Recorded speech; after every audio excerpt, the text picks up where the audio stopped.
Hello everyone, Radhe Radhe. मैं उमा अपने YouTube परिवार को प्रणाम करती हूँ। स्वागत है आप सभी का मेरे यूट्यूब चैनल उमा की दुनिया में। आ चुकी हूँ एक नए वीडियो के साथ, नई शुरुआत और नई कोशिश और फिर से एक नई सुबह। और रोज़ ही हमारे जीवन में एक नई सुबह होती है और रोज़ ही हम शाम को जब हम लेटते हैं तो ये सोचते हैं कि कल किस तरह से हम क्या करें कि हमारा दिन काफ़ी अच्छा हो।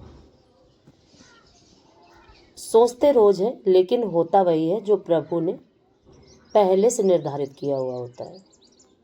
सिर्फ इंसान का सोचना होता है, होता कुछ भी वो नहीं है जो हम या आप सोचते हैं। तो प्रभु की इच्छा से ही सारा सब कुछ निर्णय होता है कि हमारा कल कैसा होगा, ये हमारी आज रात कैसे बीतेगी।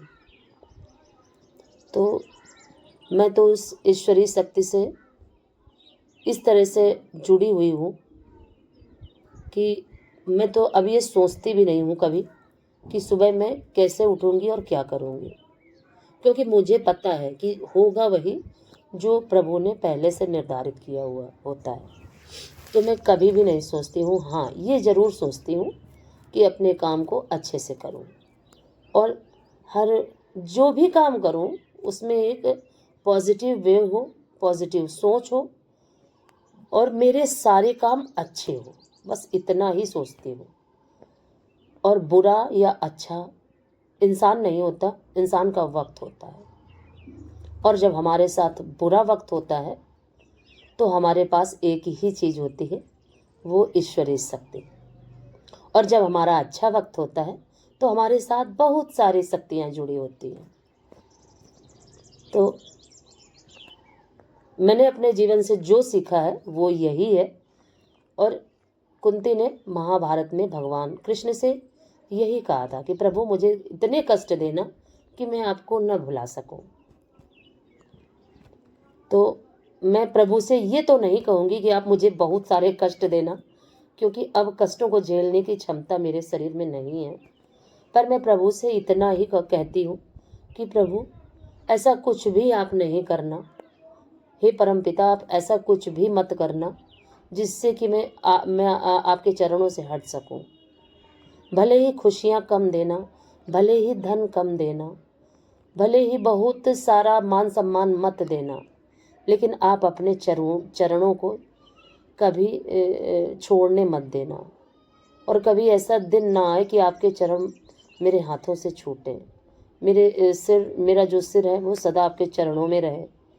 और यही कोशिश हमेशा करती हूँ। और न कोई सत्य है, न कोई रिश्ता है, न कोई नाता है। ये सब यहाँ के इस संसार को चलाने के कुछ माध्यम बनाए गए हैं, जिन माध्यमों से हमारा जीवन चलता है। और सत्य सिर्फ एक ही ईश्वरीय शक्ति है। तो देखिए, कभी कभी मन में बहुत कुछ विचार ऐसे आ जाते हैं कि आप लोगों के साथ शेयर करूं, लेकिन नहीं कर पाती हूं, क्योंकि ये एक माध्यम है आपसे जुड़ने का। और इसमें बहुत सारे लोग हैं, सबके अपने अपने अलग अलग विचार हैं। तो सबके विचार एक समान नहीं होते हैं। तो ज़्यादा कुछ मैं इसीलिए नहीं बात करती हूँ किसी भी विषय पे। बाकी एक ये निश्चित है कि जो भी इस सोच है वो मेरी पॉजिटिव हमेशा रहे, यही प्रभु से प्रार्थना करती हूँ। और देखिए, मैंने सारी की सारी जो लाही थी ये फैला दी थी, मिर्ची वगैरह भी फैला दिए थे, क्योंकि धूप अब काफ़ी अच्छी निकलने लगी। और फिर नीचे आई दोपहर के समय का ये वीडियो था थोड़ा सा। ये 2 गमले मैंने अभी मंगाए थे, क्योंकि ये जो विष्णु कमल, लक्ष्मी कमल के जो पौधे हैं इनको मुझे लगाना था। ये छोटे से पॉट में थे, फिर मैंने इनको इस बड़े गमले में शिफ्ट किया है। और फिर मिल रही हूँ सीधे शाम के समय।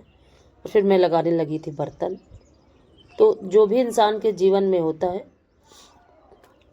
वो ईश्वर की इच्छा के बिना कुछ भी नहीं होता है। और हमें सही मार्ग पे लाने के लिए कहिए या हमें सही दिशा दिखाने के लिए प्रभु हमेशा हमारे साथ खड़े रहें। मैं तो यही प्रार्थना करती हूँ ईश्वर से, प्रभु अपनी छत्र छाया में हमेशा रखना मेरे परिवार को, मेरे बच्चों को, क्योंकि बच्चे बहुत छोटे हैं और उनको मार्गदर्शन देने के लिए आपके सिवा कोई भी शक्ति नहीं है। क्योंकि प्रभु जो भी दिशा दिखाते हैं हमें, शुरू में वो चीज़ हमें समझ में नहीं आती और फिर धीरे धीरे समझ में आती है। तो बच्चों के ऊपर सदा ईश्वर का हाथ रहे, ईश्वरीय शक्ति सदैव उनके साथ रहे, यही जब भी पूजा करती हूँ तो प्रभु से यही प्रार्थना करती हूँ। क्योंकि वही एक शक्ति है जो हमेशा साथ रहती है। और हम तो झूठे रिश्ते हैं, माँ बाप सब झूठे, कोई भी सत्य नहीं है। और ना हम कभी हमेशा अपने बच्चों के साथ रहते हैं और ना कोई रहा है और ना कोई रहेगा। तो जो ईश्वरीय शक्ति है वो सदैव सभी के साथ रहे, मैं हमेशा भगवान से यही प्रार्थना करती हूँ। तो पूजा करूँ या कोई काम करूँ, मनन हमेशा यही होता है कि किस तरह से क्या करूं कि सारे काम बहुत ही अच्छे से होते जाएं और स्वास्थ्य भी ना बिगड़े। पर जीवन का कुछ समय ऐसा होता है कि जब हमारा स्वास्थ्य बिगड़ता ही है, और कुछ समय ऐसा होता है कि बिगड़ा हुआ होता है, तब भी हमें समझ में नहीं आता और उस समय में हम अपनी तरफ कभी ध्यान भी नहीं दे पाते।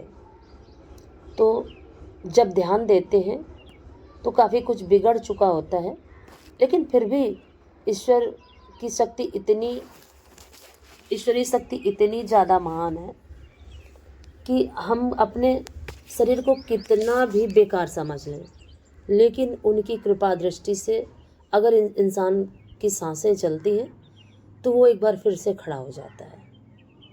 और अगर इंसान की सांसें ही रुक गई तो वो कुछ भी नहीं कर सकता। तो ये सब अपने अपने कर्म हैं, तो इन कर्मों को अपने साथ लेके हमें चलना है। तो हम किस तरह के कर्म करें, हमें ये सोचना चाहिए। तो सुबह से शाम तक और शाम से फिर वही सुबह, जो भी होता है वो सब उनकी इच्छा से होता है। और हमारे जीवन में जो कष्ट आने होते हैं वो भी उनकी इच्छा से होता है, और जो सुख आने होते हैं वो भी उनकी इच्छा से होता है।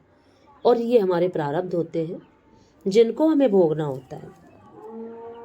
और मेरी बहुत एक प्रबल इच्छा है कि मैं भागवत कथा श्रवण करूं, भागवत को, और उसके बाद कथा का भी एक चैनल बनाऊं जिसमें सिर्फ भगवान की भागवत कथा ही मैं सभी को सुनाऊं। ये मेरा एक बहुत बहुत लंबे समय से, क्या 2 साल से ये मेरा मन है। और इस इच्छा को मैं कब पूरा कर पाऊंगी मुझे नहीं पता, लेकिन इच्छा है तो मुझे इतना पता है कि प्रभु वो पूरा ज़रूर करेंगे। कब करेंगे, कैसे करेंगे, मुझे नहीं पता। अभी यही 2 चैनल नहीं संभल रहे हैं। जब तक स्वास्थ्य नहीं अच्छा होता तो मैं भागवत के लिए सोच भी नहीं सकती हूँ। पर जब मैं कभी भी खाली हुआ करती हूँ, जब मन अकेला होता है, तब यही सोचती हूँ कि किस दिन मेरा स्वास्थ्य अच्छा होगा और मैं अपना एक चैनल बनाऊंगी जिसमें मैं भागवत कथा आप सभी के साथ शेयर करूंगी। तो ईश्वर वो दिन मुझे कब देंगे, कब दिखाएंगे, मुझे नहीं पता, पर मन में एक विश्वास है और अपने प्रभु की शक्ति पे एक बहुत बड़ा विश्वास है कि वो जो करते हैं हमारे लिए वो बहुत अच्छा करते हैं। तो और उन्होंने जो भी किया होता है वो बहुत अच्छा किया होता है, लेकिन हम इस झूठे संसार में फंसे होते हैं, हमें पता नहीं होता है, हम कुछ समझ नहीं पाते, रिश्तों में इस तरह से उलझे रहते हैं कि हमें कुछ भी समझ में आता ही नहीं है। और ये हमारा इनसे ये रिश्ता है, हमारा उनसे वो रिश्ता है, कोई भी सत्य रिश्ता नहीं है। और सत्य सिर्फ एक ही है, वो है ईश्वर।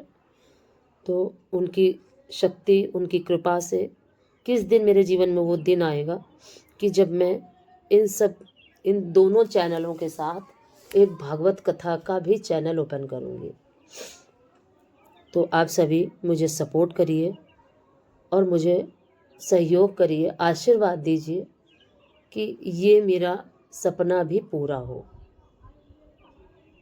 और जब तक इस जीवन में ये जीवन रहे मेरा, तब तक इसी तरह से निरंतर भागवत कथा और भजन मैं हमेशा गाती रहूं।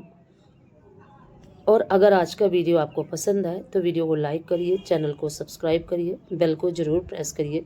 एक प्यारे से कमेंट के साथ अपना प्यार आशीर्वाद मुझे ज़रूर दीजिए। और सबसे ज़्यादा ज़रूरी है कि एक अच्छे स्वास्थ्य का आशीर्वाद मुझे